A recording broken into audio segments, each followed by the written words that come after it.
আজকের এই অসাধারণ আয়োজনের সম্মানীয় সভাপতি, চয়ন সাহিত্য ক্লাবের সভাপতি কবি লিলি হক, প্রধান অতিথি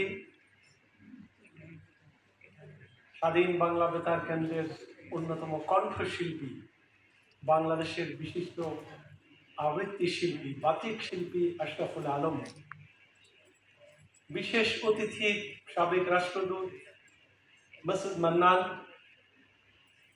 এবং সাবেক মন্ত্রিপরিষদ সচিব জনাব আব্দুল হালিম কবি,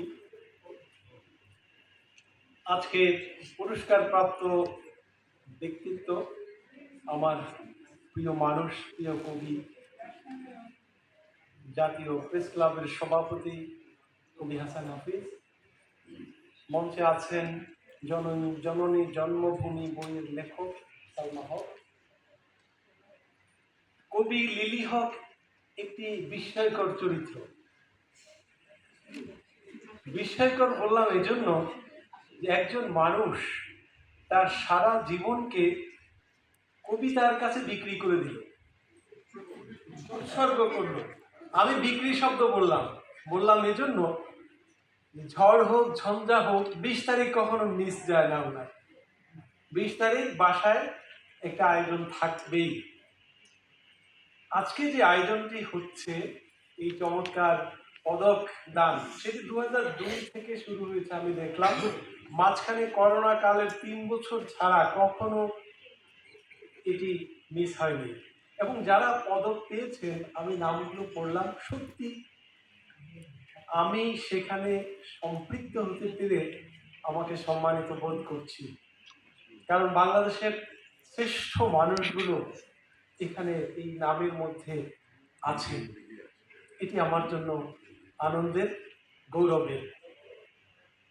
লিলি হকের 2টি সন্তান, 2টি ছেলে। আরেকটি সন্তান আছে ছেলে এবং মেয়ে একসাথে, সেটি হলো চয়ন।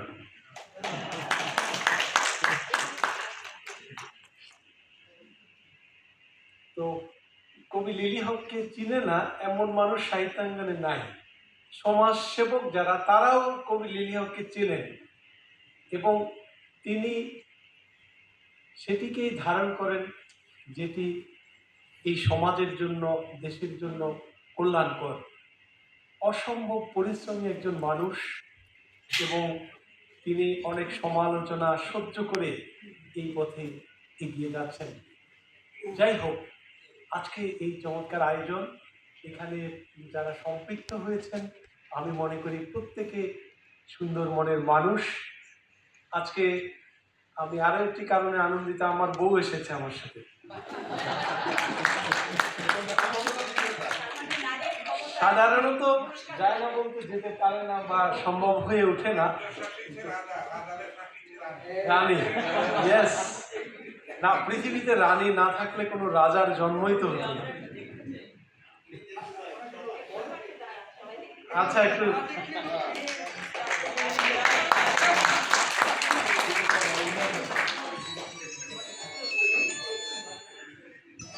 তো আসলে আমিও ছোটবেলা থেকে এই পথে কিভাবে এসে পড়েছি এবং নানা ধরনের হাতছানি ছিল, নানা দিকের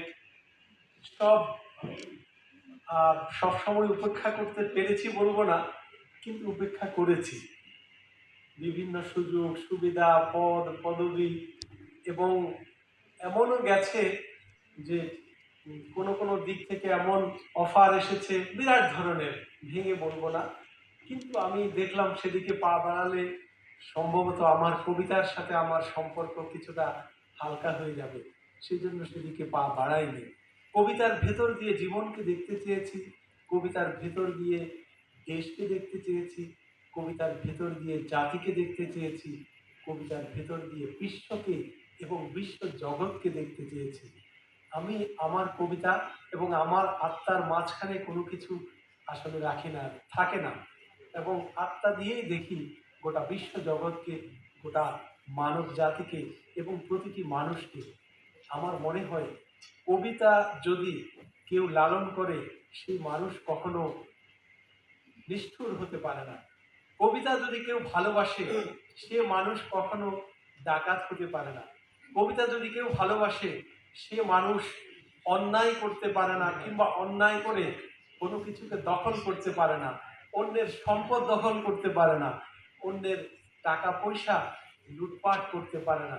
কারণ আমি এটাও দেখেছি পৃথিবীর সমস্ত বড় মানুষগুলো, পৃথিবীর বিখ্যাত মানুষগুলো, পৃথিবীর বিখ্যাত শাসকগুলো, তারা তাদের হৃদয়ে কবিতার জন্য আলাদা একটি ঘর রেখেছেন, কবিতার জন্য আলাদা একটি বাসর রেখেছেন, যেখানে তারা কবিতাকে লালন করেছেন।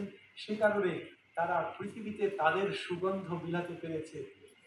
প্রিয় উপস্থিতি, আমি আপনাদের সাথে একীভূত হয়ে এই কথাটাই বলতে চাই, আসুন আমরা কবিতাকে ভালোবাসি এবং কবিতার সৌন্দর্য আমাদের সমাজে, আমাদের দেশে ছড়িয়ে দেই। আমাদের দেশের প্রতিটি মানুষের হৃদয়ে কবিতার সৌরভ বসত করুক, এই কামনা রেখে শেষ করছি। ভালো থাকুন সবাই।